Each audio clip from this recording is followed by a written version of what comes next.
వాక్యాన్ని చదువుకుందాం. వాక్యం కొరకు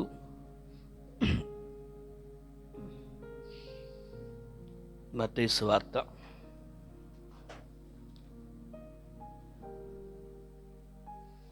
21వ అధ్యాయము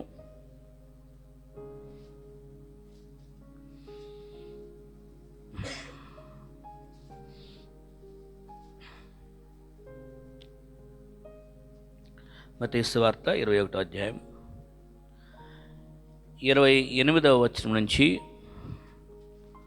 32వ వచనం వరకు ఒక వచనం నేను చదువుతాను, మరొక వచనం మీరు చదవండి. అలా ఉత్తర ప్రత్యుత్తర రీతిగా మనం చదువుకుందాం. మత్తయి సువార్త 21వ అధ్యాయంలో 28 నుండి 32 వరకు. 28 నేను చదువుతాను. మీకేమి తోచున్నది? ఒక మనుష్యునికి 2 కుమారులుండిరి. అతడు మొదటివాని యొద్దకు వచ్చి, కుమారుడా, నేడు పోయి ద్రాక్ష తోటలో పని చేయమని చెప్పగా,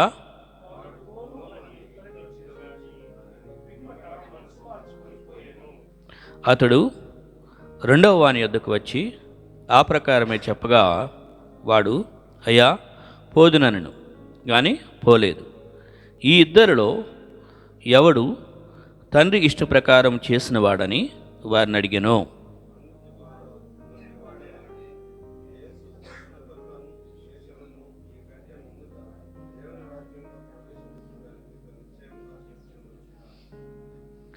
యోహాను 32 కలుస్తుందాం. యోహాను నీతి మార్గమున మీ యొద్దకు వచ్చెను, మీరతనిని నమ్మలేదు. అయితే సుంకరులను వేశ్యలను అతని నమ్మిరి. మీరు అది చూచియు అతనిని నమ్మనట్లు పశ్చాత్తాపడక పోతిరి. దేవుడు ప్రజలు సత్యాన్ని తెలుసుకొని సత్యం ప్రకారం జీవించాలి అని దేవుడు కోరుకున్నాడు. ప్రజలకి క్షేమకరమైన సత్య మార్గంలో ఉంటే అది వారికి ఆశీర్వాదం, అది దేవుడికి తెలుసు. ఇక్కడ చక్కని ఒక ఉపమానాన్ని, అంటే ఒక విషయాన్ని, ఒక సత్యాన్ని అర్థం చేయించడానికి ఒక ఉపమానాన్ని, ఒక స్టోరీ లాంటి దాన్ని చెప్పి అందులో నుంచి ఒక సూత్రాన్ని, విషయాన్ని అర్థం చేపిస్తున్నాడు అన్నమాట. యేసుక్రీస్తు వారు అక్కడ ఉన్నటువంటి ఎవరైతే ఈ యొక్క శంకరులు లేదా పరిసయ్యులు, శాస్త్రులు, ఈ యొక్క మత పెద్దలు ఉన్నారో వారితో మాట్లాడుతున్నటువంటి విధానం అన్నమాట. ఏంటి అంటే ఆయన ఏం చెప్పాడంటే 28వ వచనంలో ప్రశ్నతో ప్రారంభించారు. ఆ ప్రశ్న 28వ వచనంలో ఏమనుంది? మీకేమి తోచుచున్నది అంటే మీరేమి ఆలోచన చేస్తున్నారు అని వాళ్ళని ఆలోచన విధానాన్ని దేవుడు ఆలోచింపజేస్తున్నాడు. ఏ విధంగా ఆలోచన చేయాలో దాన్ని సరిగా ఆలోచించడానికి మీరేం ఆలోచన చేస్తున్నారు అని చెప్పి అప్పుడు తెలియజేసింది ఏంటంటే, ఒక అతను ఉన్నాడు, అతనికి 2 కుమారులు ఉన్నారు. అయితే ఒకరోజు ఈ తండ్రి కుమారుడు దగ్గరికి వెళ్ళి, మొదటి కుమారుడు దగ్గరికి వెళ్ళి ఈ విధంగా చెప్పాడంట, నేడు పోయి ద్రాక్ష తోటలో పని చేయి అని చెప్పాడంట. చెప్పిన తర్వాత ఆ మొదటి వాడు ఇచ్చినటువంటి సమాధానం ఏంటంటే, నేను వెళ్తాను అని వెళ్ళను అని చెప్పాడు కదా, పోను అని ఉత్తరం ఇచ్చాడు. కానీ అక్కడ ఏమనుందంటే, కానీ పిమ్మట మనస్సు మార్చుకొని పోయాను. తండ్రి అతన్ని వెళ్ళమన్నాడు, నువ్వు ఈరోజు వెళ్ళి ద్రాక్ష తోటలో పని చేసిరా అని చెప్తే నేను వెళ్ళను అన్నాడు. కానీ మరలా మనసు మార్చుకొని అతను వెళ్ళాడంట. రెండవ వాని దగ్గరికి వెళ్ళి తండ్రి మళ్ళీ అడిగాడు, అయ్యా వెళ్ళి ఆ పొలంలో ద్రాక్ష తోటలో పని చేసిరా అని అంటే, నువ్వు చెప్పావు కాబట్టి వెళ్తాను అని అన్నాడు. కానీ అయ్యా పోదును నేను, కానీ పోలేదు కదా. చూసారా, మొదటి కుమారుడేమో నేను పోను అన్నాడు, కానీ తర్వాత మనసు మార్చుకొని వెళ్ళాడంట. రెండవ వాడేమో నేను వెళ్తాను అన్నాడు కానీ వెళ్ళలేదంట. యేసుక్రీస్తు వారు ఈ సత్యాన్ని ఇక్కడ వారికి ఈ విషయాన్ని తెలియజేస్తున్నాడు. అందులో నుంచి వాళ్ళని అడిగారు, మరి వీళ్ళిద్దరిలో తండ్రికి ఇష్టంగా ఉంది ఎవరు అని ప్రశ్న మళ్ళీ అడిగారు. మొదటిగా మీరేం ఆలోచన చేస్తున్నారు, మీకేం తోచుతున్నదని ప్రశ్న అడిగి ఈ విషయం అంతా చెప్పి, తర్వాత చివరిలో వీళ్ళిద్దరిలో మరి తండ్రి ఇష్ట ప్రకారం చేసిన వారెవరు అని రెండవ ప్రశ్న అడిగారు. ఈరోజు ఈ రెండు ప్రశ్నలను మనం కూడా ఆలోచన చేద్దాం. మనకేమి తోచుతున్నది? దేవుడు ప్రశ్న అడుగుతున్నాడు, మీకేమి తోచుతున్నది, మీరేమో ఆలోచన చేస్తున్నారు, మీరు ఎలా ఆలోచన చేస్తున్నారు, ఆలోచన విధానం ఎలా ఉంది? ఎందుకంటే ఒక మనిషి జీవితం అనేది తన ఆలోచనల మీద ఆధారపడి ఉంటుంది కదా. ఏదైనా ఒక ఆలోచన వస్తే ఆలోచన మేరకు ముందుకు చేస్తాను. అంతే కదా, నేను ఒక చోటికి వెళ్ళాలి అంటే ముందు ఆలోచన వస్తుంది, ఆలోచన మేరకు అది చేస్తాను. నేను ఇది చేయాలి అనుకున్నప్పుడు ముందు ఆలోచన వస్తుంది, దాని ప్రకారం ఆలోచన. సో ఏం ఆలోచన చేస్తున్నాం మనం, ఆలోచన విధానం ఎలా ఉంది అనేది మనం ప్రశ్నించుకోవాలి. ఎందుకంటే ఏదైనా కూడా ఆలోచన దగ్గర నుంచే కదా. సో ఏమి తోస్తున్నది, మీకేం తోస్తుంది? పలానా విషయం చెప్పినప్పుడు ఆ చెప్పినటువంటి దాంట్లో నుంచి మనకేం తోస్తున్నది, ఏం ఆలోచన చేస్తున్నాం అనేది. ఇప్పుడు ప్రతి ఆదివారం ఇక్కడికి వస్తున్నాం, వాక్యం వింటున్నాం. ప్రతి ఆదివారం ఇక్కడికి వచ్చి వాక్యం వింటున్నప్పుడు ఆ వాక్యం బట్టి మనం ఏం ఆలోచన చేస్తున్నాం? విన్న వాక్యాన్ని ఆలోచన చేస్తున్నామా? లేదా ఉదయాన్నే లేచి బైబిల్ చదువుకుంటాం, ప్రార్థన చేసుకున్నాం కదా. ఉదయాన్నే లేచి బైబిల్ చదువుకున్నప్పుడు ఆ చదివినటువంటి వాక్యాన్ని అర్థం చేసుకుంటున్నామా? అందులో ఏముందో ఏం ఆలోచన చేస్తున్నామా? లేకపోతే ఈరోజుకి ఒక అధ్యాయం చదవాలి, చదివేశాను, వెళ్ళిపోయాను. లేదా ఈరోజుకి వచ్చే మందిరానికి రావాలి, ఆదివారం వచ్చాను, విన్నాను, ఓకే, ఏదో 2 పాటలు పాడాము, వాక్యం విన్నాము, ఒక కానికి ఏదో వేసాను, బల్లారాధన ఇచ్చారు, వెళ్ళిపోయాం, అంతేనా? లేకపోతే ఏంటి అసలు ఆలోచన చేస్తున్నామా? ఆలోచన లేకుండా ఏం చేసినా కూడా దానివల్ల ఏం ప్రయోజనం. ఇప్పుడు ఒక పుస్తకం చదువుతున్నారు, ఒక పేజీ చదువుతున్నారంటే మనసు అక్కడ లేకుండా, ఆలోచన లేకుండా చదువుతూ ఉన్నంత మాత్రం ఎన్ని పేజీలు చదివినా కూడా వ్యర్థమే కదా, ఏమీ లోపలికి వెళ్ళదు. సో ఏం ఆలోచన చేస్తున్నాం, మన ఆలోచన విధానాన్ని గురించి దేవుడు ప్రశ్నిస్తున్నాడు. చెప్పి తర్వాత ఇగో ఇక్కడ చెప్పినట్లుగా తండ్రి 2 కుమారుల గురించి చెప్పాడు. తండ్రి కుమారులను వెళ్ళి పని చేయమంటున్నాడు ఇక్కడ కదా. మీరు వెళ్ళి ఆ పొలంలోకి వెళ్ళి, నా ద్రాక్ష తోట ఉంది కదా, అందులోకి వెళ్ళి పని చేయండి. ఇక్కడ పని వాళ్ళకి వెళ్ళి పని చేయమని చెప్పట్లేదు, ఈ మాట గమనించండి. తన ఇంట్లో ఉన్న పని వాళ్ళ దగ్గరికి వెళ్ళి మీరు వెళ్ళి నా ద్రాక్ష తోటలో పని చేయండి అని చెప్పలేదు. తన దగ్గర ఉన్న పాలేరు వారు పనివారి దగ్గరికి వెళ్ళి చెప్పలేదు. ఎవరికి చెప్పారు? కుమారుడికి చెప్పాడు. ఓకే, కుమారుడికి చెప్పాడు, వెళ్ళి ద్రాక్ష తోటలో పని చేస్తున్నాడు. ఈయన కుమారుడు కాబట్టి చెప్పాడు. ఇక్కడ నువ్వు పొలంలో పని చేసి వస్తేనే నాకు కుమారుడు అవుతావని కూడా చెప్పలేదు. ఏమండి, ఈ మాట గమనించండి. మీరు పొలంలోకి వెళ్ళి పని చేసి వస్తే ఎవరైతే పని చేసి వస్తారో వాళ్ళే నా కుమారులు అని చెప్పాడా? అలా చెప్పలా. మొదటి కుమారుని పిలిచి వెళ్ళి పని చేస్తురా అన్నాడు, రెండో కుమారుడు కూడా పని చేస్తురా అన్నాడు. 2 కుమారుడే, కుమారులు కాబట్టే వాళ్ళకి పని చెప్పాడు. ముందు వాళ్ళు కుమారులు అయ్యారు, ముందు కుమారులు అయ్యాకే వెళ్ళి పని చేస్తురమ్మన్నాడు. చాలాసార్లు ఇక్కడ మనకి ఒక ఆలోచన ఏంటంటే, దేవుని దగ్గర నేను ఏదేదో పనులు చేస్తే అప్పుడు దేవుడు నా పనులు చూసి అప్పుడు నన్ను ఆయన కొడుకుగా చేర్చుకుంటాడు, ఆయన నాకు అప్పుడు తండ్రి అవుతాడు అని కొందరు అనుకుంటారు. ఏమండి, మనం ఏదేదో మంచి పనులు చేస్తే ఆ మంచి పనులు చూసో, ఇంకేదైనా ధర్మకార్యాలు చేస్తే ఆ ధర్మకార్యాలను చూసో అప్పుడు దేవుడు నువ్వు నా కుమారుడివి, నేను నీకు తండ్రిగా ఉంటానని అప్పుడు అంటలేదు. మనం ఫస్ట్ దేవుని పిల్లలంగా అయ్యేది ఎలా అంటే, యోహాను సువార్త 1వ అధ్యాయము 12వ వచనంలో ఒక చక్కని వాక్యం ఉంది. ఇది మనందరికీ తెలిసిన వాక్యం. అసలు ముందు మనం దేవుని కుమారులంగా, పిల్లలంగా ఎలా అవుతాము అంటే యోహాను సువార్త 1:12లో ఉంది.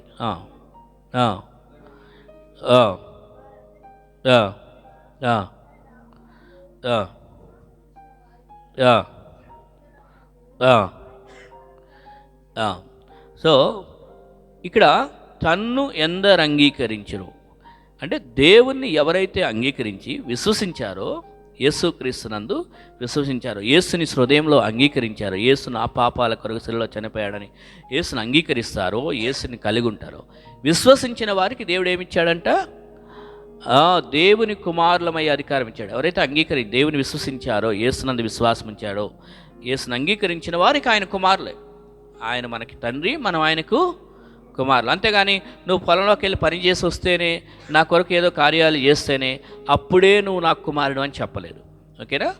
ముందు మనం దేవుని కుమారులము, ముందు మనం దేవుని కుమారులు అయ్యాం కాబట్టి, ఆయన విశ్వాసం ఉంచాం కాబట్టి, ఆయన్ను అంగీకరించాం హృదయంలో కాబట్టి, మనకు కూడా ఆయన కుమారులమే అధికారం ఇచ్చాడు. ఆయన కుమారులు కాబట్టి ఫస్ట్ ఆ పాయింట్ గుర్తుపెట్టుకోవాలి. ముందు ఆయన కుమారులము, ఆ తర్వాతే ఆయన మనకి ఏదైనా పని చేయమని చెప్తాడు. ఆయన కుమారులం అవ్వకుండా మనం ఆయన కోసం ఏదో చేయాలని ఆయన ఇప్పుడే కూడా ఎక్స్పెక్ట్ చేయడు. అది మనం గుర్తుపెట్టుకోవాలి. సో దేవుణ్ణి నమ్మినటువంటి వారు దేవుని కుమారులు, దేవుని కుమారులు కుమార్తెలు జనరల్గా. ఓకే, సో విశ్వసించిన వారు. అయితే ఇక్కడ కుమారుడు కాబట్టే ఇప్పుడు బాధ్యత అప్పగిస్తున్నాడు. ఈ కుమారుడికి ఒక పని అప్పగిస్తున్నాడు, బాధ్యత అనేది ఇస్తున్నాడు. ఏమన్నాడంటే వెళ్ళి పొలంలో పని చేసి రా అని ఈ యొక్క కుమారుడికి చెప్పాడు. కుమారుడికి ఈ పని చెయ్యి అన్నప్పుడు ఎందుకు చెప్పాడు అని అంటే, తండ్రికి తెలుసు. అదే తండ్రికి ఒక ఆలోచన ఉంటుంది, కుమారుడిని వెళ్ళి ఆ పని చేసిరమ్మన్నాడు అని అంటే, అక్కడ ఉన్నటువంటి ఆ పని కుమారుడైతేనే చేయగలుగుతాడు, జాగ్రత్తగా చేస్తాడు. పనోళ్ళకి అప్పచెప్తే చేసేదానికి కుమారుడికి అప్పచెప్తే చేసే పనికి ఎంత తేడా ఉంటుందండి కదా. ఇప్పుడు పనోళ్ళకి అప్పచెప్పే పనిను అదేదో వాళ్ళకి జీతం కోసం చేసినట్టుగా, లేకపోతే సంబంధం లేని వాళ్ళలాగా, బాధ్యత లేని వాళ్ళలాగా చేస్తారు. అదే కుమారుడికి అప్పచెప్తే కుమారుడు ఎలా చేస్తాడు? ఒక బాధ్యతగా, ఒక సొంతంగా అన్నట్లుగా ఆలోచన చేసి జాగ్రత్తగా చేస్తాడు. సో ఇక్కడ కుమారుడిని పిలిచి వెళ్ళు పని చేసిరా పో అని చెప్తే అతడు ఏమన్నాడంట, నేను పోను అన్నాడు. సో వెళ్ళి పని చేసిరా అన్నప్పుడు నేను పోను అన్నాడు. కానీ తర్వాత మనసు మార్చుకున్నాడు. అక్కడ మనస్సు మార్చుకొని అనే మాట చాలా చక్కని మాట. కొన్నిసార్లు దేవుడు మనల్ని కూడా వెళ్ళి పని చేసిరా పో అని చెప్తాడు. ఇప్పుడు దేవుని కుమారులంగా, దేవుని పిల్లలు మనం, దేవుని సంఘంలో ఉన్న మనందరం దేవుని బిడ్డలమే, కుమారులం. మనకు కూడా ఏమంటే వెళ్ళి పని చేసిరా పో అంటాడు. అంటే నేను అంటున్న పని మనం ఏదో సంపాదించుకోవాలి, వెళ్ళి ఉద్యోగం చేసుకుంటే వచ్చే జీవనోపాధి వర్క్ గురించి నేను మాట్లాడలేదు ఇక్కడ. అక్కడైతే దేవుడు వాళ్ళకి చెప్పిన, తండ్రి చెప్పినటువంటి ఏంటంటే వెళ్ళి ద్రాక్ష తోటలో పని చేసిరామన్నప్పుడు అది ఆ రెస్పాన్సిబిలిటీ అది. ఇప్పుడు దేవుని యొక్క పొలం ఏంటంటే దేవుని సంఘం, మనము దేవుని యొక్క బిడ్డలం. ఇక్కడ వెళ్ళి పని చేస్తురా, దేవుని కొరకు పని చేయటం అనేది మన యొక్క బాధ్యత. ఈ మాట ఈరోజు మనం తీసుకోవాలి, వెళ్ళి పని చేసిరా దేవుని పొలంలో. ఇక్కడ ఈ మాట చేసినప్పుడు ఇక్కడ ఎంతమంది మరి పని చేసే విషయంలో ఆసక్తి కలిగి ఉంటున్నాం? సరే, ముందైతే వెళ్ళనన్నాడు, కానీ తర్వాత ఏం చేశాడంట, మనస్సు మార్చుకొని వెళ్తానని చెప్పి వెళ్ళాడు పని కోసం. యేసుక్రీస్తు వారు కూడా ఒక మాట చెప్పారు. యోహాను సువార్త 9వ అధ్యాయము 4వ వచనంలో ఆ మాట ఉంటుంది. యోహాను సువార్త 9వ అధ్యాయం 4వ వచనం.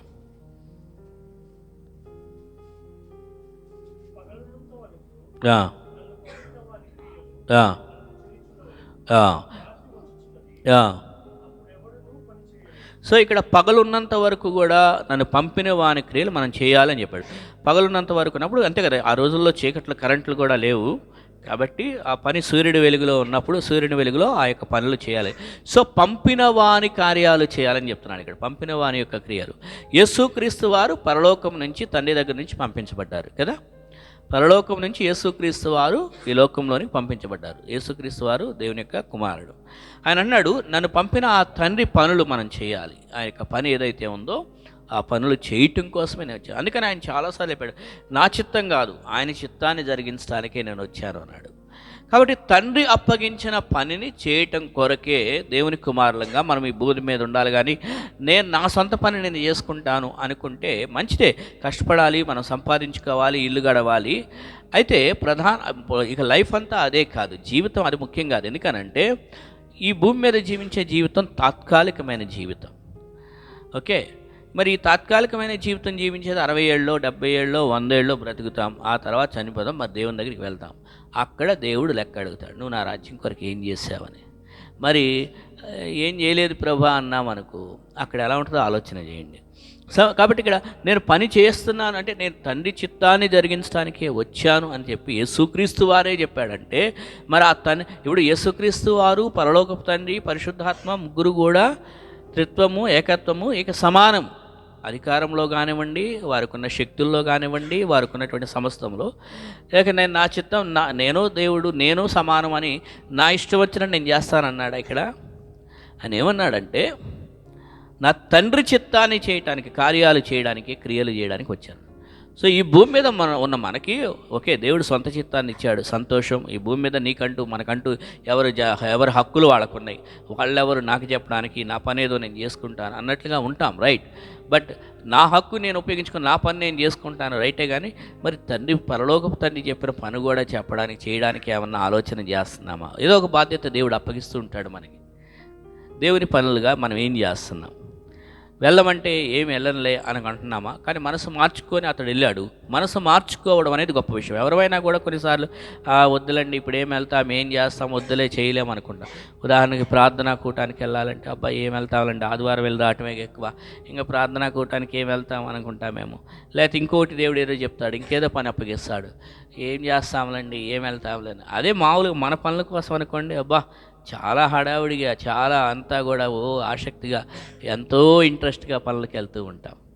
దేవుని పని అనేసరికి చూద్దాంలే, చేద్దాంలే, ఇంకా చాలా టైం ఉంది కదా, అప్పుడేనా అనేటువంటి. కానీ ఇక్కడ ఏమనుందంటే, ఇక్కడ ఆ మాటలో గమనిస్తే రేపు వెళ్ళి చేసిరండి అని ఉందా? ఇక్కడ ఏమనుంది? నేడు అని ఉంది ఇక్కడ.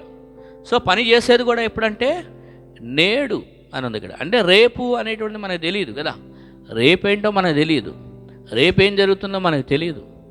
రేపు నేను ఉంటానా ఉండనా, ఉంటే దేవుని చిత్తం, ఓకే, దేవుని యందు నిరీక్షణ ఉంది, సంతోషం, విశ్వాసంతో జీవిస్తాం. బట్ నేడు అనేది ఒక మాట కూడా గమనించాలి ఇక్కడ. నేడు పొలంలోకి వెళ్ళి పని చెప్పాలి. ఏ రోజుకి ఆ రోజు పని అప్పగిస్తాడు దేవుడు మనకి. ఏ రోజు పని ఆ రోజు చేయకుండా పర్వాలేదులే, టైర్డ్ అయిపోయానులే, ఏదో ఒకటి ఎక్స్క్యూజ్ ఇద్దాము, తర్వాత చూద్దాం, తర్వాత చేద్దాంలే అని అనుకుంటే దేవుని దగ్గర మరి ఏ విధంగా మార్కులు వస్తాయి మనకి? ఇక్కడ నేడు వెళ్ళి పని చేయండి అన్నాడు. నేడు అనే సమయాన్ని ఉపయోగించాడు అక్కడ, నేడు అనేటువంటిది.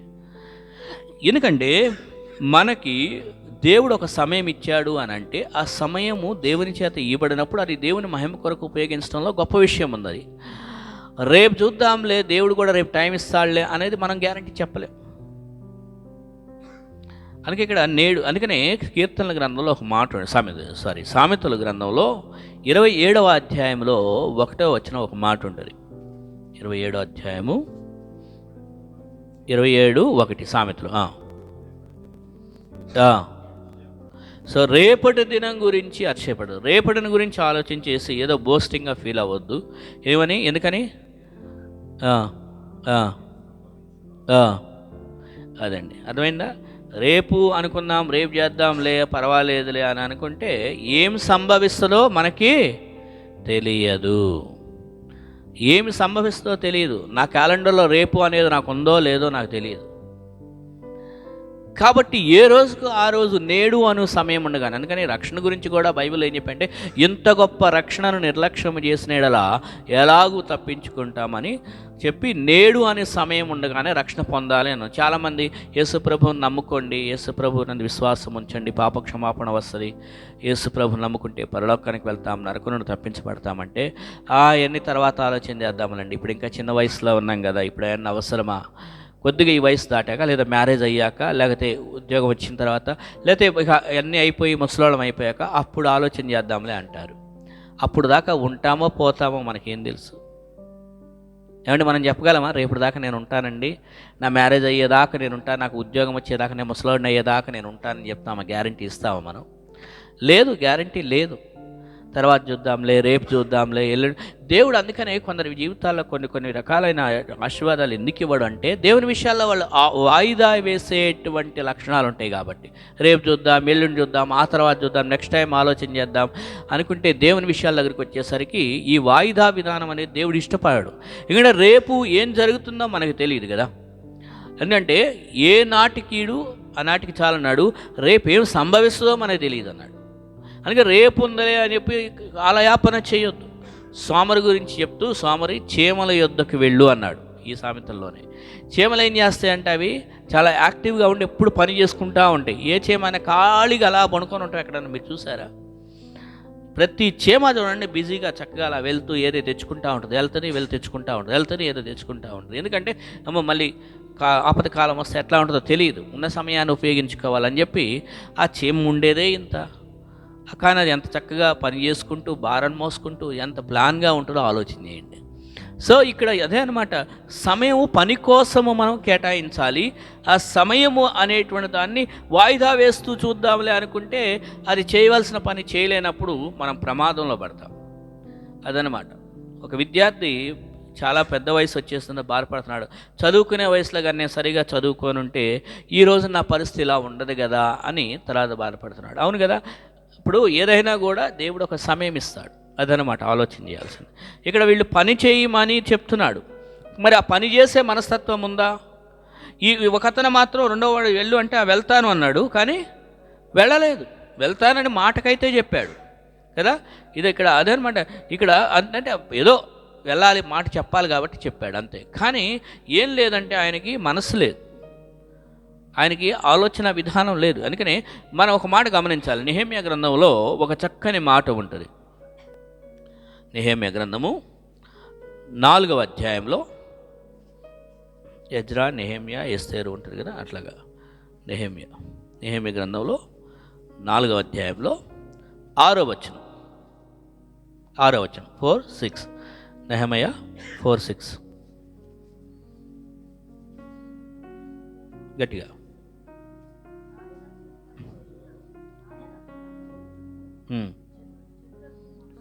అది ఆ మాట కోసం, అయినను పని చేయుటకు జనులకు వారు అక్కడ జనులు మనస్సు కలిగి ఉన్నారు. జనులు మనస్సు కలిగి ఉన్నారు. జనులు ఏం కలిగి ఉన్నారంటండి?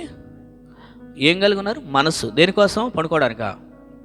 అబ్బా ఇంకో 2 గంటల టైం ఉంటే బాగుండు, ఏంది ఉదయాన్నే మరి ఇదివరకన్నా 8ంటికి అన్నారు, ఇప్పుడు మరి 7:45కే అనంట ఆరాధన. పడుకోవడానికి బాగుంటుంది, మనసు ఉంటుందేమో. కానీ జనులు పని చేయుటకు మనస్సు కలిగి ఉండిరి. అక్కడ వారు ప్రాకారం, యెరూషలేము పాడైపోయిన ప్రాకారాలు కట్టడానికి నెహెమ్యా కాలంలో వారు చేస్తున్న పని. అక్కడ ఒక ప్రక్కన శత్రువులుండి అపహాస్యం చేస్తున్నారు. ఆ అధ్యాయం నెహెమ్యా 4వ అధ్యాయంలో చూస్తే ఆ ప్రాకారాల గురించి శత్రువులుండేమో అపహాస్యం చేస్తున్నారు. అరే వీళ్ళంటరా ఈ గోడ కడతారంటరా, వీళ్ళు గోడ కడితే ఒక చిన్న నక్క దూకితేనే ఆ గోడ పడిపోయిద్ది, వీళ్ళంట కట్టేదంట, వీళ్ళంట చేసేదంట అని అక్కడ శత్రువులు చాలా అపహాస్యం చేస్తూ మాట్లాడుతున్నారు. అయినప్పటికీ కూడా వాళ్ళు ఏమాత్రము ధైర్యాన్ని విడిచిపెట్టలేదు. ఏమండి? వారు పని చేయడానికి మనస్సు కలిగి ఉన్నారు, ధైర్యం విడిచిపెట్టల. శత్రువులు ఉన్నారు అక్కడ, అపహాస్యం చేస్తున్నారు, ఎన్నో రకాలుగా ఇబ్బంది పెట్టాలని చూస్తున్నారు. కానీ వాళ్ళు ఏం చేస్తున్నారంటే బలహీనపడలేదు, అధైర్యపడలేదు. ఏమండి? అందుకని ఈ వాక్యాన్ని మనం ధ్యానిస్తూ ఉన్నాం. ఈ యొక్క ఈ వచనం ఈ సంవత్సరంలో ఎక్కువగా ఏంటిది? బలహీనులు కాక ధైర్యం వహించి మీరు కార్యం చేస్తూ ఉంటే సఫలం అవుతుంది.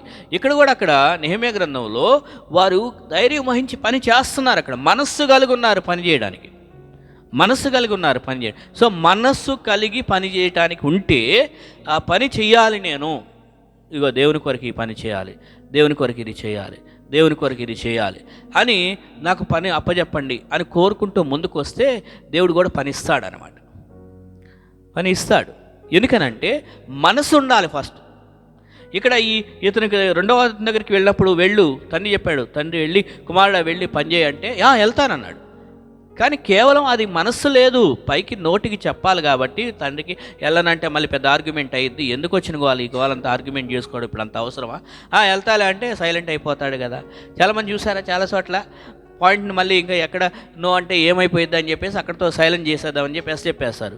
మనోడు కూడా ఏంటంటే వెళ్తాను అన్నాడు, కానీ వెళతాను అన్నాడు కానీ వెళ్ళలేదంట. నేను చేస్తాను అన్నాడు కానీ చేయలేదు.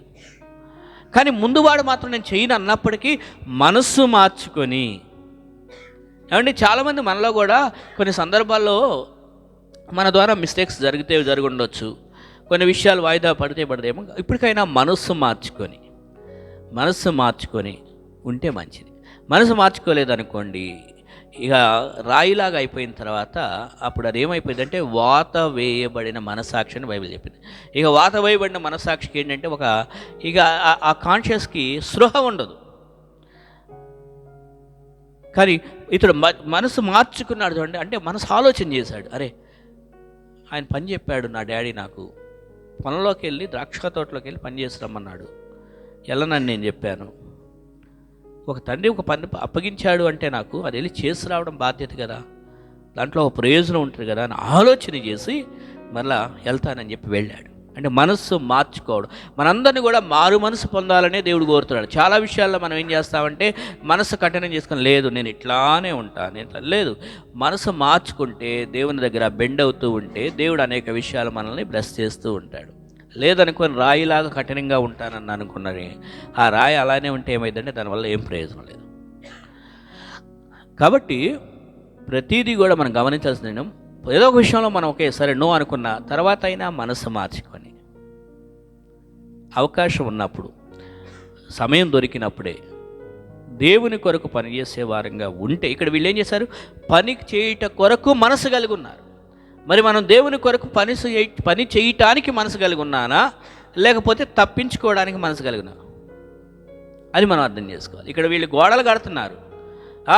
నెహెమ్యా ఏదన్నా పెద్దగా ఏదన్నా వేరే పని అప్పచెప్పు, స్టేజీ మీద ఉండి కనపడే పనులు ఏదన్నా చెప్పు, కానీ ఈ గోడ కట్టడం ఏనాయా బాబు, ఆ పనులు ఆ పనులు మాకు అప్పచెప్పే, మేము ఎవరు అనుకుంటున్నాం, మా స్టేటస్ ఏంటి, మేమేంటి అవి చెప్పాలి, కానీ ఈ గోడ కట్టమంటావా అన్నారా? No no no. ఆ గోడ కట్టడానికి వారు మనస్సు కలిగి ఉన్నారు. సో దేవుని పని చేయడానికి చాపలేయడానికైనా సిద్ధంగా ఉండాలి, కుర్చీలు తోడడానికైనా సిద్ధంగా ఉండాలి. అంటే దేవుని మందిరంలో చేసే పనులు ఏవైనా కూడా, దేవుని కొరకు చేసే ఏవైనా అది దేవుని మహిమార్థమై. నేను చాలాసార్లు సాక్ష్యాల్లో విన్నాను. హెబ్రోన్ చర్చిలో భక్సింగ్ గారి యొక్క సహవాసంలో భక్సింగ్ గారే స్వయంగా బాత్రూమ్లు కడిగేవారు అని. అలాగే పెద్ద పెద్ద వాళ్ళు, అందులో పెద్ద పెద్ద ఉద్యోగస్తులు, వాళ్ళ ఇళ్లలో వాళ్ళకి, వాళ్ళ ఆఫీసర్లు అయితే వాళ్ళ ఇళ్లలో వాళ్ళకి 4 రకాలుగా పనులు చేసేవాళ్ళు ఉంటారు. అలాంటిది వీళ్ళు వెళ్ళి శనివారం రోజు లేదా ఆదివారం ఉదయాన్నే వెళ్ళి ఆ చర్చి క్లీన్ చేసి, ఆ చాపలు వేసి, అవన్నీ సెట్ చేసి, బాత్రూమ్లన్నీ సెట్ చేసి, అంటే ఆ తగ్గింపు, పని చేయటం కోసం తప్పున్నటువంటి తగ్గింపు. మేము పెద్ద ఆఫీసర్లం కదా, మాకే 4 పని చేసి పెట్టేవాళ్ళు ఉన్నారు కదా, మేము వీళ్ళు అక్కడ చాపలు వేయటం ఏంటి అని అనుకోలేదు. అంటే మనకు అర్థం అవడం కోసం నేను ఈ పాయింట్ ఎగ్జాంపుల్ చెప్తున్నా. సో దేవుని పని కొరకు మనం మనసు కలిగి ఉన్నామా? దేవుని పని కొరకు మనసు కలిగి ఉన్నామా? ఏదైనా అఫీషియల్గా ఉంటే, వేరే ఏమైనా ఉంటే చెప్పండి బ్రదర్ అంటే, అఫీషియల్గా ఉండే చెప్పను నేను. ఏముంది అఫీషియల్గా, లేదా స్టేజ్ మీద హంగు హార్బాటంగా కనపడి, అది ముఖ్యం కాదు. వెన్నెముక ఉంటుందండి మనకి, బయటకు కనపడద్దు. అది మొహానికి కానీ అందం కనపడినట్టు, ఫుల్గా మేకప్తో కనపడినట్టు, మొహం కనపడినట్టు కనపడదు. ఈ ఎన్నెముక కనపడదు. కానీ ఆ ఎన్నెముక కానీ లేదనుకోండి, సరిగా లేదనుకోండి, ఈ అందమైన మొహం ఎక్కడికి వెళ్ళి బయట చూపించుకోవడానికి సెట్ అవ్వదు మనకి. అర్థమైందా? కొన్ని బయటకు కనపడవండి, సైలెంట్గా ఉండాలి, చేస్తూ ఉండాలి. అది అసలు సంఘం నిలబడటానికి అది ఆశీర్వాదం. అంటే దేవుడిచ్చే పనిని మనం జరిగించాలి, అది ఆ విషయం, అది ఇంపార్టెంట్. కాబట్టి ఈ యొక్క పని చేసే విషయంలో క్రియలు చేయాలి. అందుకని ఒక మాట ఉంది, యాకోబు రాసిన పత్రికలో 2వ అధ్యాయం 26వ వచనం. యాకోబు రాసిన పత్రిక 2వ అధ్యాయం 26వ వచనం.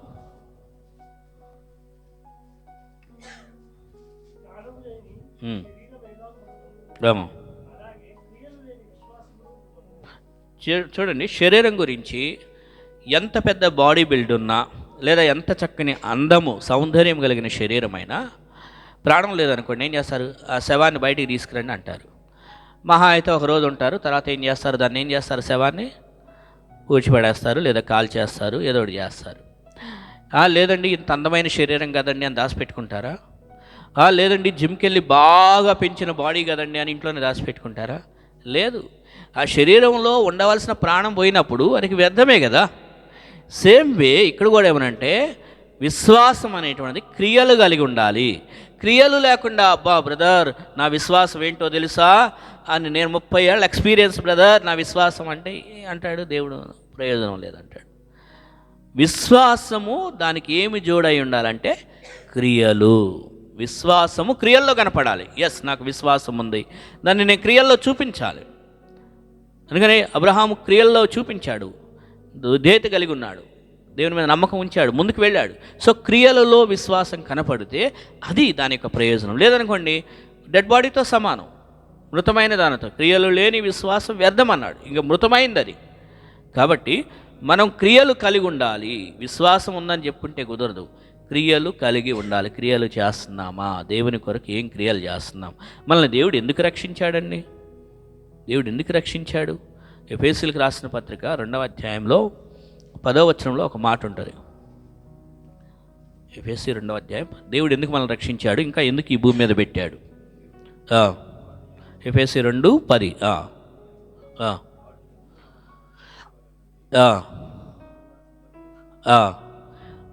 ఏం చేయటానికండి? సత్క్రియలు అంటే మంచి క్రియలు చేయుటకై,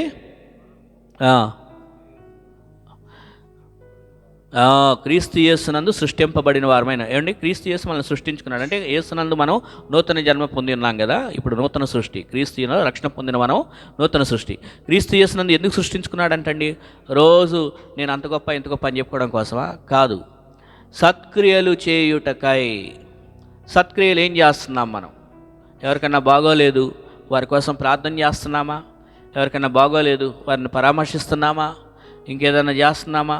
సత్క్రియలు ఏం చేస్తున్నాం? 10 రూపాయలు ఏమైనా ఖర్చు పెడుతున్నామా ఎవరికైనా తీయడానికి? నేను కష్టపడి సంపాదించుకున్న బ్రదర్, ఈ 10 రూపాయలు నేను ఎందుకు ఇవ్వాలి వాళ్ళకి? కానీ సత్క్రియలు చేయటకై, సత్క్రియలు చేయటకై.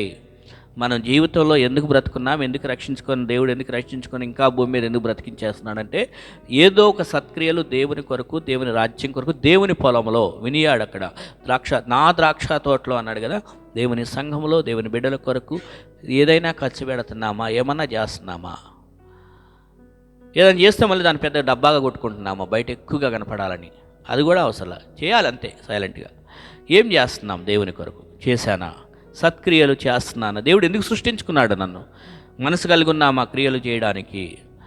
బ్రదర్ నేను అంటే వాళ్ళంటే బ్రదర్ కొద్దిగా ఉద్యోగస్తులు డబ్బు సంపాదించుకుంటున్నారు, కొద్దిగా అన్నీ బాగున్న వాళ్ళు కదా బ్రదర్, అన్నీ బాగున్న వాళ్ళు వాళ్ళంటే ఏదైనా చేస్తారు, కానీ నేనేం చేతగానే కదండి, నా వల్ల ఏమైందండి అని అంటారేమో. ఒకవేళ అలా అనుకుంటారేమో. బైబిల్లో దానికి కూడా ఆన్సర్ ఉంది. చూడండి, 2వ రాజుల గ్రంథంలో 7వ అధ్యాయం 9వ వచనం చదవండి. 2వ రాజుల గ్రంథం 7వ అధ్యాయము 9వ వచనం.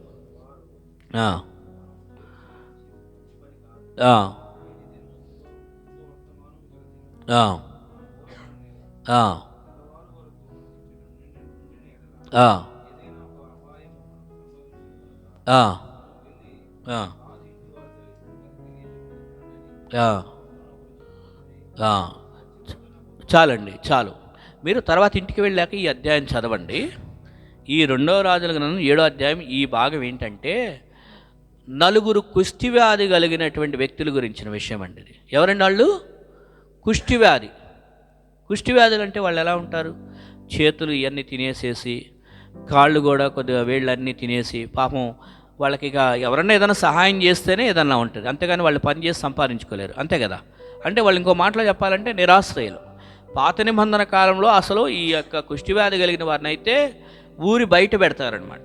ఊరి బయట పెట్టాలి. ఇప్పటికీ కూడా చాలా చోట్ల ఉన్నాయి. నేను సామర్లకోట పెద్దాపురం మినిస్ట్రీ చేసే రోజుల్లో కూడా దాదాపు 2005వ సంవత్సరం, అది 2005 అంటే దాదాపు 20 సంవత్సరాల క్రితం సంగతి. మేము పెద్దాపురం సామర్లకోట మినిస్ట్రీ చేసాము అక్కడ ఎయిడ్స్ పేషెంట్స్ మధ్య. అప్పుడు నేను అక్కడ ఒక పాస్టర్ గారికి ట్రాన్స్లేటర్గా ఉండి వర్క్ చేస్తుండేవాడిని. ఆ టైంలో పెద్దాపురంలో ఒక కాలనీ ఉండేది, ఊరి బయట ఉండేది ఆ కాలనీ. అది లెప్రసీ కాలనీ అని ఒక 2 లైన్లు ఉండేవి అనమాట, చిన్న చిన్న పెంకిటిళ్ళు ఉండి.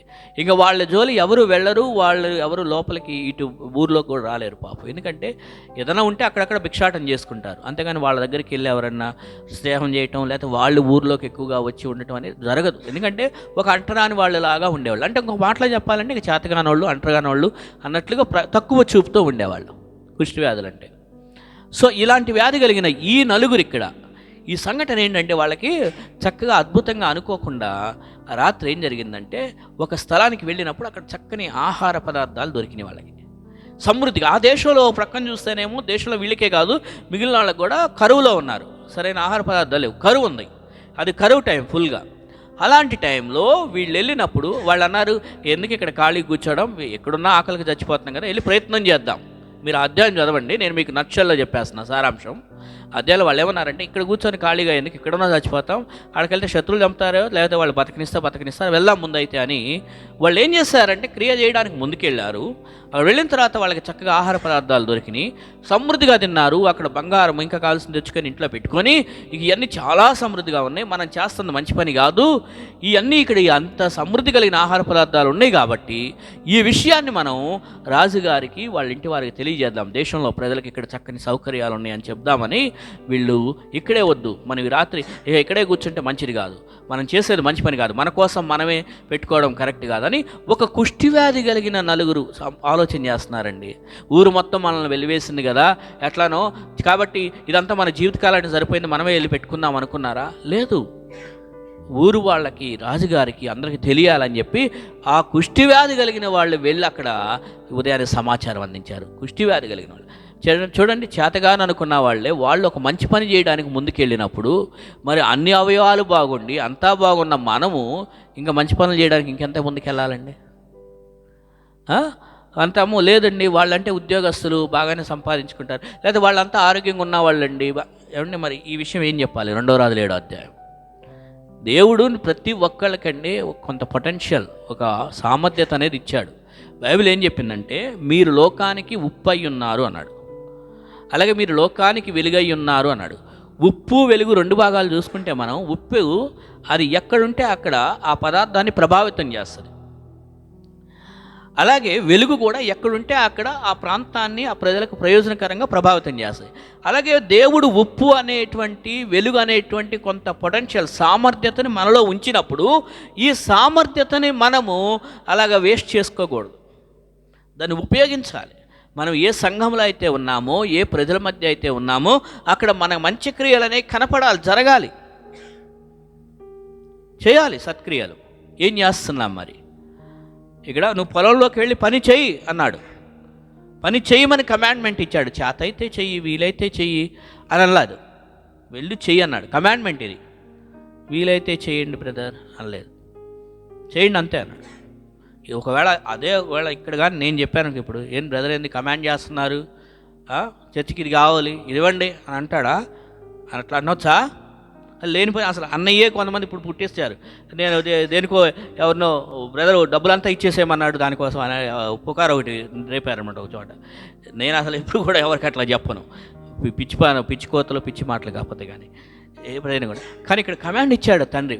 అలాగే ఇక్కడ కూర్చున్న మనందరికీ మన పరలోకపు తండ్రి ఇచ్చాడు, వెళ్ళి పని చేయి, నీ సంఘం కొరకు, నీ దేవుని బిడ్డల కొరకు, నీ ఆత్మీయ సంఘ కుటుంబ సభ్యుల కొరకు పని చేయి.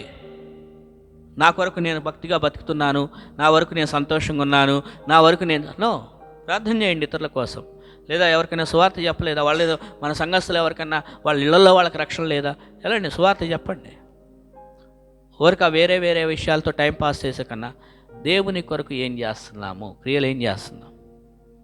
సో ఇక్కడ పని కలిగిన మనస్సు కలిగి ఉండాలి. ఫస్ట్ ఆఫ్ ఆల్ ఈ యొక్క నలుగురు ఈ కుష్టివ్యాధి కలిగిన వాళ్ళకి మనసు ఉంది, మేము వెళ్తాము పని చేయాలి. ఇక్కడ మనం మన స్వార్థం కోసం ఈ రాత్రి ఇక్కడ ఉంటే కుదరదు, వెళ్దాం అని చెప్పి కుష్టివ్యాధి అసమర్థులు అనుకున్న వాళ్ళే వెళ్ళి పని చేసినప్పుడు మరి మనకి బాధ్యత లేదా? బాధ్యత మనకు అప్పగించలేదా? అవన్నీ పాస్టర్ గారు చేసుకునే పనులండి, మాకెందుకు, మేము ఆదివారం వచ్చామా, ఆరాధన చేసుకున్నామా, ఏదో 4 కానుకలు ఇచ్చామా, అయిపోయిందా, వెళ్ళిపోతామా? నో. సంఘ బిడ్డల కొరకు ప్రార్థన చేయాలి, వ్యక్తిగతంగా అందరూ ప్రార్థన చేయాలి. సంఘంలో ఎవరికైనా బాగోలేదంటే పరామర్శించాలి. ఇంకా దేవుని యొక్క రాజ్యం కొరకు బ్రదర్ ఏం చేద్దాం, ఎట్లా చేద్దాం, దేవుని కొరకు ఏమన్నా చేయడానికి నేను ముందుకు వస్తాను, అది మనం దేవుని కొరకు చేయటానికి రావాలి, దేవుని కొరకు వాడబడాలి.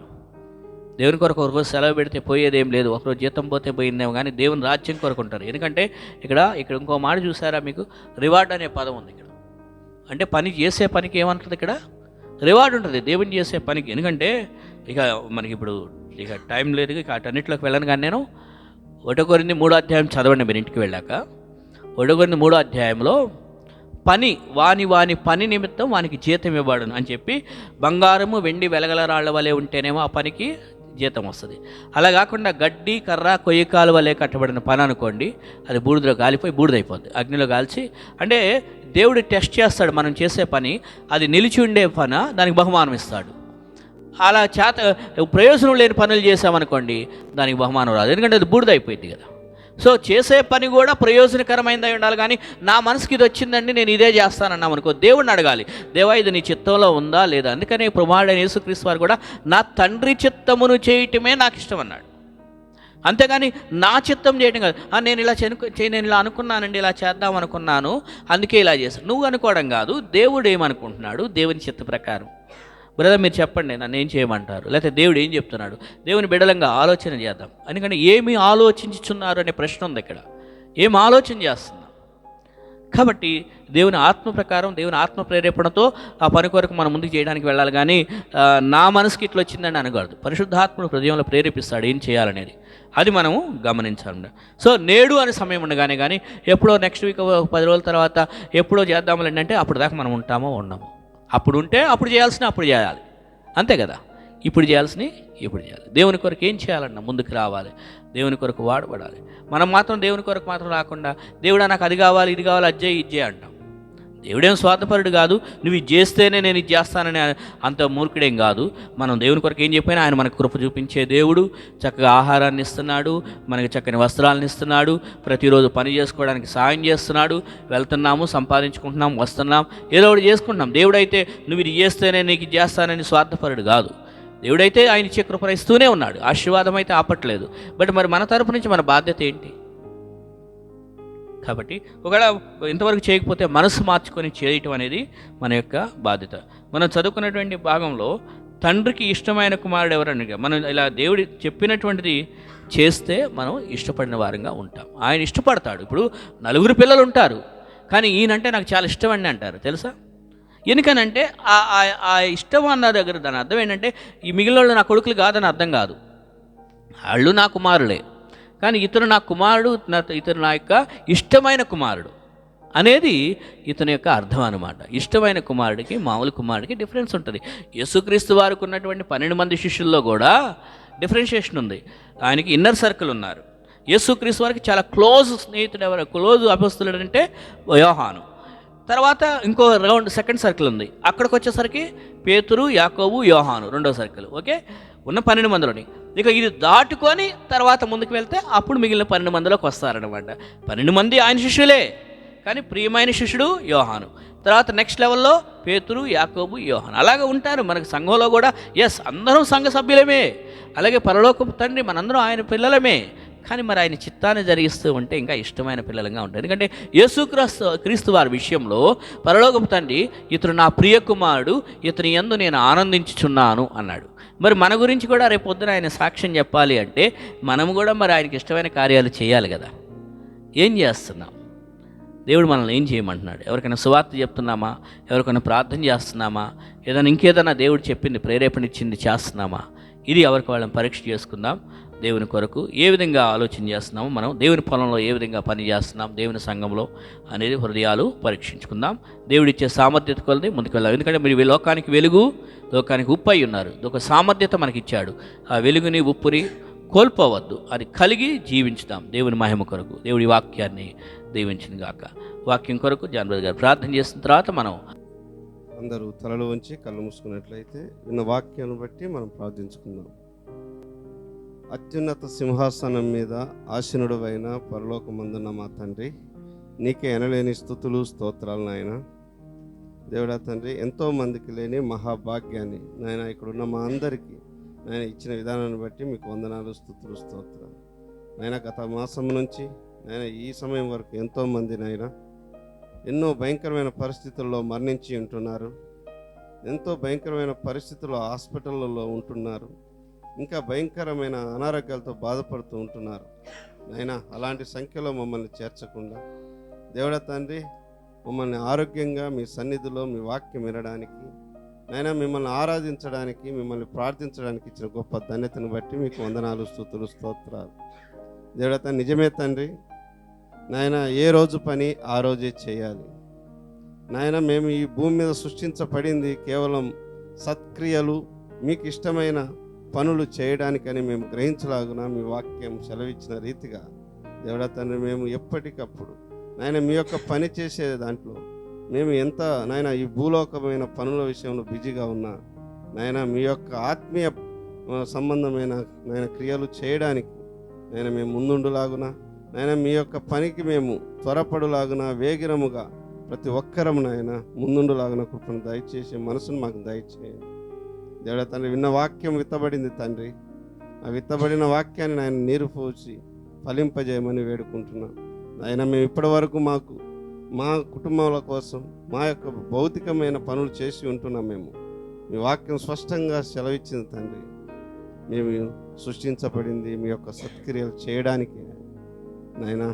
ఆ రీతిగా మేమందరం ఇక్కడ ఉన్న కూడుకున్న మేమందరం నేను ఆ పనులు చేసి ముందుకు సాగులాగన నాయన పరలోకమందు నుంచి మీరు చూసినప్పుడు మేమందరం మీకు ప్రియ కుమారులు కుమార్తెలుగా ఉండలాగన కృపను దయచేయమని నజరేయుడైన యేసుక్రీస్తు వారి పరిశుద్ధమైన నామములో బతిములాడి వేడుకుంటూ ముగించుకుంటున్నాను పరమ తండ్రి. ఆమేన్. సర్వజనుల కోసం కొత్త కాల దినములివి, తండ్రి నీ ఆత్మతో నింపుమా, తండ్రి నీ ఆత్మతో నింపుమా, మండే అగ్నల్లెరా దేవా, ఆత్మాభిషేకంతో నింపుమా, ఎగసెగాలల్లే నను తాకుమా, జీవనది వలనే ప్రవహింపుమా, మండే అగ్నల్లెరా దేవా, ఆత్మాభిషేకంతో నింపుమా, ఎగసెగాలల్లే నను తాకుమా, జీవనది వలనే ప్రవహింపుమా, అంత్యకాల అభిషేకం సర్వజనుల కోసం, కొత్త కాల దినములివి, తండ్రి నీ ఆత్మతో నింపుమా, ఎముకలలోయలునా గొప్ప సైన్యమునే చూడగా, నీ అధికారం దయచేయుమా, జీవమారమ్మని ప్రవచించేదా,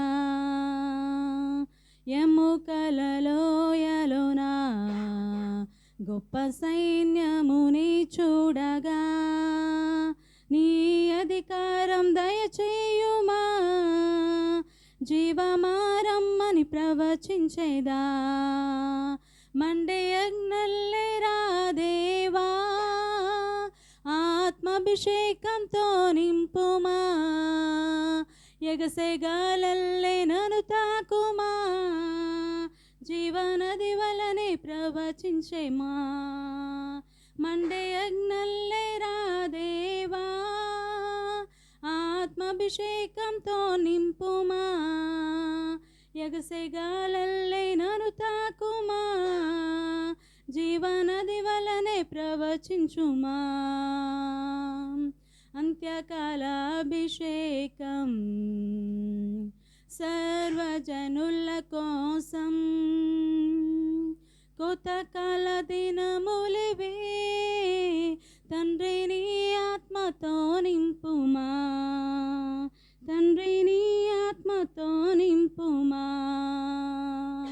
కర్మెలు కొండపైన గొప్ప మేఘమై ఆవరించగా, ఆహాబు భయపడిన అగ్నివర్షము కుమ్మరించుమా, కర్మెలు కొండపైన గొప్ప మేఘమై ఆవరించగా,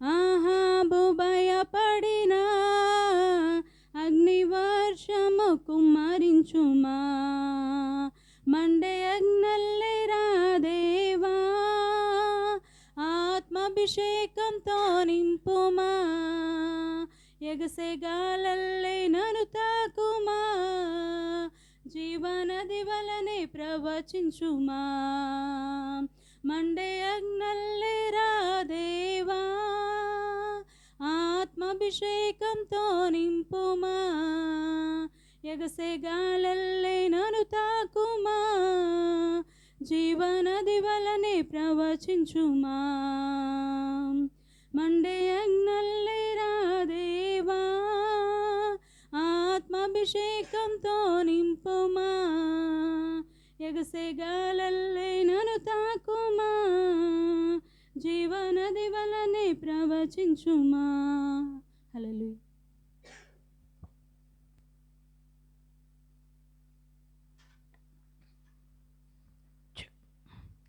విన్న వాక్యాన్ని మరి ఇంటికి వెళ్ళిన తర్వాత కూడా ధ్యానం చేసుకోండి, చదవండి, ఆలోచన చేయండి. మీకు ఏమి తోచుతున్నది అని అక్కడ ప్రశ్న అడిగారు, ఏం ఆలోచన చేస్తున్నాము, ఏదో విన్నాము వెళ్ళిపోయాము అనేది కాకుండా ఏం ఆలోచన చేస్తున్నాం, ఏం పని చేస్తున్నాం, పని చెప్పింది దేవుడు చేసి చెప్పింది చేస్తున్నామా, ఏదో బ్రదర్ నాకే అంతంత మాత్రం, నేనే అంత మాత్రం, నేనేం చేయగలను అనుకుంటున్నాము. ఎక్స్క్యూజ్ చేసుకుంటా ఉంటే దేవుడు కూడా చూస్తూ ఉంటాడు కదా, ప్రతిఫలం ఇవ్వాలంటే మరి ఎట్లా. కాబట్టి దేవుని కొరకు వాడబడాలి. శక్తి ఉన్నప్పుడే, బలం ఉన్నప్పుడే, నేడు అనే సమయం ఉండగానే అవకాశాలు ఇచ్చినప్పుడు దేవుడు దాన్ని ఉపయోగించుకోవాలి. అప్పుడు ధైర్యంగా చేస్తూ ఉంటే దేవుడు సహాయము చేస్తూ రివార్డ్ అనేది ఇస్తాడు, ప్రతిఫలం అనేది ఇస్తాడు అనమాట. ఓకే, ఎవరికైనా బాగోలేదంటే మరి ప్రేయర్ రిక్వెస్ట్లో తెలియజేస్తూ ఉండండి, ప్రేయర్ చేస్తూ ఉందాము. అలాగే ఇక్కడ శుక్రవారం ప్రేయర్ కూడా జరుగుతుంది 7:30కి. ఎవ్రీ ఫ్రైడే శుక్రవారం 7:30కి ప్రేయర్ స్టార్ట్ అవుతుంది నైట్, అది కూడా గుర్తుపెట్టుకోండి. అలాగే మరి ఆదివారం రోజైతే టైమింగ్ కొద్దిగా మార్చాము, మర్చిపోవద్దు. ప్రతి ఆదివారం 8 గంటలు పెట్టుకుంటున్నది, ఒక పావు గంట ముందు మార్చుకున్నాం. 7:45 7:45కే ప్రారంభిస్తున్నాం. దయచేసి అది కూడా గుర్తుపెట్టుకోండి. ఎందుకంటే వాక్యం కొద్దిగా మంచిగా వినొచ్చు, సరిగా వినొచ్చు అనే ఉద్దేశంతో మార్పు జరిగింది. కాబట్టి 7:45కి ఆదివారం ఉదయం, శుక్రవారం రాత్రి ఏమో 7:30కి ఉపవాస ప్రార్థన, మామూలు ప్రార్థన సమయం. ఓకేనా, రైట్. చెప్పండి. కోసం ప్రార్థన చేయండి. గ్రేస్ యాద్విక్ కోసం కూడా ఊర్లో ఉన్నారు. అలాగే వాళ్ళ యొక్క వదిన కుమారుడు వాళ్ళు కూడా మరి హాస్పిటల్కి ఎక్కడ తీసుకెళ్లాలనే ఆలోచనలో ఉన్నారు. కాబట్టి వాళ్ళ కోసం కూడా దేవాంశ్ కదా పేరు, ఆయాంశ్, ఆయన కోసం కూడా ప్రార్థన చేయండి. కోటి బ్రదర్ గారు కూడా జ్వరంలో ఉందని తెలియజేసినందుకు కోటి బ్రదర్ గారు కూడా ప్రార్థనలో జ్ఞాపకం చేసుకుందాం. ఓకేనా, రైట్. మరి దేవతి ఆంటీ కోసం కూడా ప్రార్థన చేయండి, ఆమె కూడా మోకాళ్ళ నొప్పులతో బాధపడుతున్నారు. రాణి సిస్టర్ గారు కూడా మరి ఊరెళ్ళి ఉన్నారు, అక్కడ వాళ్ళ అమ్మగారికి అనారోగ్య పరిస్థితులు ఉండటం చేత. రాణి సిస్టర్ గారు వందన, వారి కోసం కూడా ప్రేయర్లో జ్ఞాపకం చేసుకోండి. బహుశా ట్రీట్మెంట్కి ఇక్కడికి హైదరాబాద్ తీసుకొస్తారేమో అని ఒక ఆలోచనలో ఉన్నారు. ప్రార్థనలో అయితే జ్ఞాపకం చేసుకోండి. ప్రకాష్ బ్రదర్ గారు వారి సిస్టరు మరి ప్రెగ్నెన్సీ విషయం కోసం, అలాగే మన హెప్సిబా తన ప్రెగ్నెన్సీ గురించి, వాటి కోసం కూడా కంటిన్యూగా ప్రేయర్ చేస్తూ ఉందాం. Okay, right. మరి ప్రార్థన చేసుకొని ముగించుకుందాం. ప్రార్థన. ప్రేమ నమ్మకం గల మా ప్రియ పరలోకపు తండ్రి, పరిశుద్ధుడా, నీకు వందనాలు, స్తోత్రాలు. ఈరోజు మమ్మల్ని అయా నీ సన్నిధికి తీసుకొచ్చావు, నీ యొక్క పాటలు పాడి నిన్ను ఆరాధించి స్తుతించే అవకాశం ఇచ్చావు, నీకు వందనాలు. అలాగే నీ వాక్యాన్ని మాకు వినిపించావు.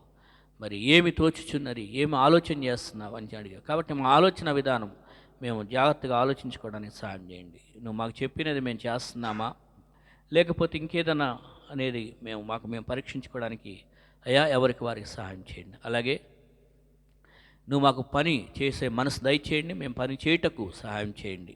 నువ్వు మాకు ఇచ్చిన ఉప్పు అనేటువంటి సామర్థ్యత, వెలుగు అనే సామర్థ్యతను మేము వ్యర్థం చేయకుండా ఆ యొక్క ఉపయోగకరంగా వాటిని మా జీవితంలో సాక్షులుగా మీ కొరకు ఉపయోగపడే మంచి క్రియలు చేసే వారంగా వచ్చిన సంఘ బిడ్డలందరినీ మీరు ఆశీర్వదించండి. జాన్ బ్రదర్ గారి కుటుంబాన్ని, ప్రకాష్ బ్రదర్ గారిని, శ్రీకాంత్ని, రమేష్ బ్రదర్ గారి కుటుంబాన్ని, పృథ్వీ బ్రదర్ గారిని, నిర్మలా సిస్టర్ గారిని, రేవతి ఆంటీ గారిని, యాషబ్రదర్ గారి కుటుంబాన్ని, అయ్యా ఇలాగ ఈ సంఘస్థులందరినీ మీరు జ్ఞాపకం చేసుకో. రానటువంటి బిడ్డలు ఈ రోజున మరి మెర్సీ గారు, కిరణ్, అలాగే తండ్రి ఇంకా ఎవరైతే రాలేకపోయారో రానటువంటి వారిని జ్ఞాపకం చేసుకో అయ్యా. మరి అలాగే రాణి సిస్టర్ గారు, వందన కూడా విజయవాడలో ఉంటుండగా వారిని జ్ఞాపకం చేసుకో అయ్యా. అనారోగ్యంగా ఉన్న బిడ్డలను జ్ఞాపకం చేసుకో. ప్రెగ్నెన్సీగా ఉన్న లేడీస్ని మీరు జ్ఞాపకం చేసుకో. అలాగే కోటి బ్రదర్ గారు అనారోగ్యంగా ఉన్నారని విన్నాం తండ్రి, అయ్యా మీరు ముట్టండి, స్వస్థపరచండి. మరి కోటి బ్రదర్ని రాణి రత్నం సిస్టర్ మరలా మా మధ్య తీసుకొచ్చారు, వారిని వాక్యంలో పెంచండి, నీ సన్నిధిలో అభివృద్ధిపరచండి అయ్యా. ఇంకా ఈ సంఘము నీ బిడ్డలతో నింపి నీ యొక్క సన్నిధిలో నుండి వచ్చే ప్రవాహంలో ప్రతి ఒక్కరూ ఆశీర్వదించబడినట్లుగా ప్రతి ఒక్కరిని నీ చేతులుగా చెప్పుకుంటూ ఆశీర్వదించమని, పిల్లలు మొదలుకొని పెద్దవారు వరకు నీ ఆశీర్వాదాలతో మనం కోరుకుంటూ, అలాగే నీవు ఇచ్చిన బిడ్డలు, నీవు ఇచ్చిన కానుకలు అయ్యా నీకు వారికి రావాల్సిన బహుమానం రెండంతలుగా పరలోకం నుంచి మెండుగా దయచేయండి అయ్యా. మరలా నిశ్చితమైతే శుక్రవారం రోజున ప్రార్థన కొరకు మేమందరం చేరులాగున అప్పటి వరకు పరలోకపు తండ్రి ప్రేమ, కుమారుని యొక్క ఆదరణ, కుమారుని యొక్క సహవాసం, పరిశుద్ధాత్మ యొక్క ఆదరణ ఇప్పటికీ ఎల్లప్పుడు సదాకాలం ఇచ్చినట్లు చేయమని మా ప్రియరక్షకుడైన యేసు నామములో ప్రార్థించి బ్రతిమలాడి వేడుకొనుచున్నాము తండ్రి.